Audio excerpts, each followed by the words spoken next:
Oke, pada video kali ini kita akan lihat bagaimana langkah dan cara membuat tabel distribusi data kelompok jika diberikan data tunggal. Nah, misalkan di sini diberikan data tunggal seperti yang terlihat di layar. Oke, ada dari 138, 164, 150, dan seterusnya sampai terakhir 128. Di kasus kali ini kita akan lihat bagaimana cara memindahkan data tunggal ini ke dalam data kelompok. Kita akan melakukan beberapa langkah di sini. Yang pertama, kita akan cari jangkauan atau range. Range itu adalah Xmax dikurang Xmin, di mana Xmax itu nilai paling besar dari data kita, sementara Xmin adalah nilai paling kecil dari data yang dimiliki. Untuk Xmax, dari data di atas, kita bisa lihat Xmax-nya 176, dan nilai paling kecil dari data tersebut adalah 119. Sehingga kita akan mendapatkan range-nya atau jangkauannya itu 57. Langkah kedua, kita akan tentukan banyaknya kelas. Jadi kita membuat data ini tidak bisa sembarang banyak kelasnya. Nah, untuk menentukan banyak kelas ini, kita akan gunakan kaidah empiris Sturges, di mana rumusannya K sama dengan 1 ditambah 3,3 log N. N itu adalah banyaknya data. Untuk kasus kita sekarang, data kita memiliki banyaknya 40. Jika kita hitung 1 ditambah 3,3 log 40, sehingga didapat 6,286. Pada nilai yang didapat, kita akan gunakan pembulatan ke atas. Jadi, kita bulatkan menjadi 7 buah kelas nanti. Berikutnya, kita akan cari panjang kelas, di mana panjang kelas tersebut adalah jangkauan dibagi dengan nilai K yang didapat dari langkah 2, atau langkah 1 yang dibagi dengan langkah 2. Di sini setelah kita bagi, itu 57 yang didapat dari langkah 1 dan 7 yang didapat dari langkah 2, didapat nilai 8,1428. Di sini juga dilakukan pembulatan ke atas, sehingga panjang kelasnya kita bulatkan menjadi 9. Nah, berikutnya, informasi ini akan membantu kita dalam menerjemahkan data tunggal ini ke dalam bentuk data kelompok. Bisa diperhatikan, data yang kita miliki itu Xmin. Ini adalah bagian penting dari data untuk memindahkan ke data kelompok. Xmin-nya kita tahu tadi 119, kemudian panjang kelasnya 9, lalu banyak kelasnya 7 yang didapat dari aturan subjek tadi. Kemudian mari kita lihat tabelnya. Nah, di sini kita bisa lihat kita bikinnya jadi 7 kelas. Ada 7 kelas ke bawah. Nah, ada tabel turus itu untuk memudahkan mencacah data sehingga ditemukan frekuensinya nanti.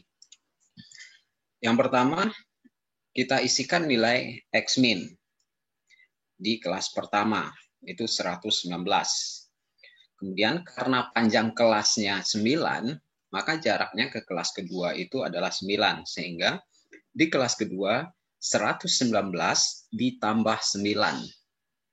Dan didapat nilai 128. Begitu seterusnya ke bawah, juga ditambah 9, didapat 137, ditambah 9, 146, ditambah 9 lagi, 155, ditambah 9, dan ditambah 9. Sehingga kita udah mendapatkan batas bawah dari masing-masing kelas. Nah, sementara untuk batas atasnya, kita cukup menulis angka sebelum batas bawah kelas kedua untuk batas atas kelas pertama. Nah, bisa diperhatikan. Nah, data kita itu dari 119, nah di bawahnya 128. Artinya di sebelah 119 kita bisa tulis 127. Oke, dilanjutkan. Karena panjang kelasnya 9, 127 ditambah 9 lagi. Kemudian ditambah 9, dapatnya 145, dan seterusnya ditambah 9. Nah, sampai di sini kita sudah menemukan data untuk masing-masing kelas. Nah, sekarang kita akan hitung nilai-nilai data sehingga kita temukan frekuensinya. Sekarang yang pertama itu ada 138. Oke, 138 artinya dia berada di kelas antara 137 sampai 135. Oke, lalu 164 ada di sini. 150 ada di sini. 132 ada di kelas kedua. 144, 125, 149, 157, 146, 158. Nah, untuk menggunakan turus ini, bagi Anda yang sudah sering melihat orang pemilu, mungkin penghitungan suara kita tahu menggunakan turus ini. Lanjut di baris kedua, 140,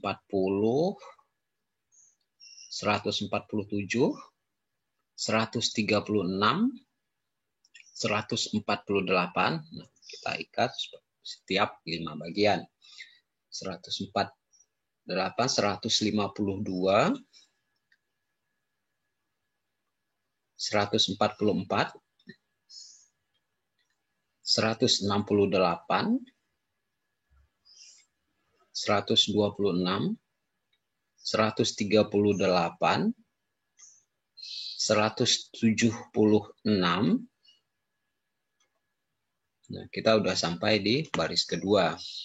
Baris ketiga 163, 119, 154, 165, 146, 173, 142,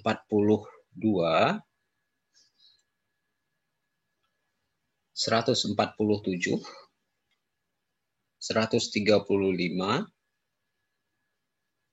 153. Lalu 140, 135, 162, 145, 135, 142, 150, 156, 145, dan 128.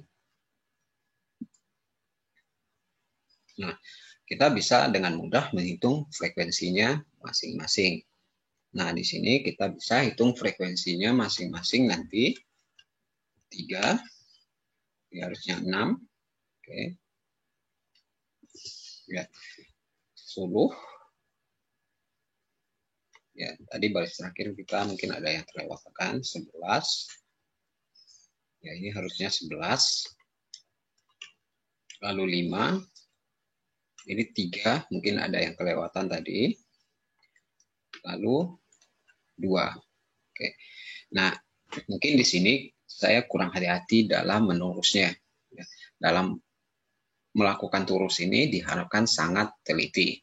Itulah bagaimana cara membuat data tunggal menjadi data kelompok. Terima kasih telah menonton video ini dan jangan lupa di subscribe channel ini jika dirasa berguna. Sampai jumpa di video berikutnya.